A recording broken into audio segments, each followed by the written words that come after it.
Warning,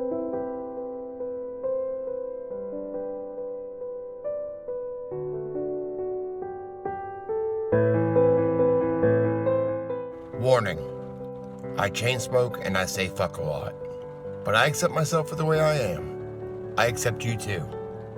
Viewer discretion advised. I just want to issue a second warning, because this one might be kind of hard to watch. It's not too graphic, but just hearing this guy talk, he's a psychotic, pedophile, rapist, predator. This is from a book / also documentary from 1996 from somebody named Anna Salter called Predators, Pedophiles, Rapists, and Other Sex Offenders. Psychopathic offenders may be rapists, child molesters, sadists, or any type of sex offender. They may not even be sex offenders, but engage in other forms of criminal or exploitive behavior instead. The hallmark of psychopathy is that the person doesn't have a problem in one area, such as sex, but has a pervasive lack of responsibility as well as a lack of attachment to other people. In this next section, Robert describes behavior that puts him in the category of power and controlled rapist, but doesn't necessarily tell us his problems are pervasive and that he has no capacity for attachment. I was grooming her from the age of, it started at about the age of 1. When I was the punisher, I was the one who decided punishment over the children. I was the one who spanked the children. I was the one who punished the children. And if I seen the children doing anything wrong, even bickering, arguing amongst themselves, I would whip them and tell them, you know, just kids playing. I would tell myself, well, she's not going to be like that. She is going to be the perfect mate. And I told myself that. And I didn't molest her then. The perfect mate. The perfect mate. I was grooming her to fit me. And at what age? I started at about a year. I started grooming her, whooping her, and telling her this, to do this, not do that. Then when I molested her at 18 months old. And I thought to myself, I said, well, this is going to be easy.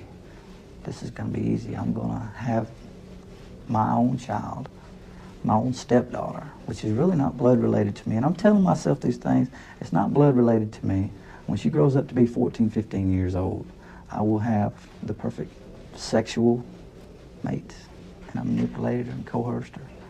Manipulation, coercion, violent behaviors, striking her, get her so drunk she'd pass out, and I'd do what I want to with her. I'd force myself upon her when she was passed out and did what I pleased. Yeah, I made her force objects into her vagina. I made her, forced her into watching pornographic material and stating that I wanted to do that certain thing to her. I wanted to have sex with her constantly. This was every day, 3 or 4 times. I would get it, want it as many times in the day as I could get it. And I have got it up to 6 times in one day. And still, I did not have enough. I wanted more. It was like a fix. I wanted it. And I did anything I could to get it. And how many victims did you have total? I have a total of 24 now. And I'm looking to see if I have any more. And were these, you said these were all kids except 2? No. Oh, yeah, well, they were under the age of 18. Most of my victims were the age of 11 to 16. And how did you get control of them? Was it through force and control and violence? It was manipulate. No, it wasn't violence. It was more like manipulation. It was coercion. It was like, I'll buy you this. I'll give you that. You know, and treating them like a person, but they were just objects.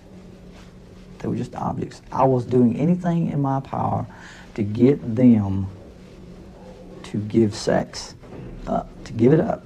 And that's what I used to tell them, I said, give it up, you know. After I would have done, say, groomed them up, and then I would, and they would comply. I would buy them beer, get them drunk, get them high, get them, any way that I could manipulate a woman or a girl, a child into having sex, I would do it. I was looking out for number one, for me. I didn't have any empathy for anybody else because it seemed to me nobody had any empathy for me. I wasn't going to give anybody any empathy who didn't give it to me. And that was it. That was bottom line. You don't, I didn't have people cry for me or tell me, ask me if I needed anything. Then, you know, I wouldn't use any empathy. I would fake it. Now, fake empathy, like saying, I know how you feel. I've been in that situation before. I've done that and it didn't turn out all that hot. And I would fake it, but there wasn't no empathy there. That was just a show. That was just to tell, that was just to get the person to say, well, hey, you know, he seems like he's pretty good fellow. And, you know, that was manipulation all the way. I'm aware how disturbing this film is. I made it because I've seen children report acts of sadistic abuse and not be believed because the listener refused to believe that such things happen. It's easier to deny malevolence than it is to face it. But we have no hope of detecting and stopping this kind of behavior if we don't learn something about it. I made this film in the hopes that the next victim won't report 6 or 7 times as Gerald's victim did and still not be believed. And that's exactly why I shared this 22 years later. Fucking stoned.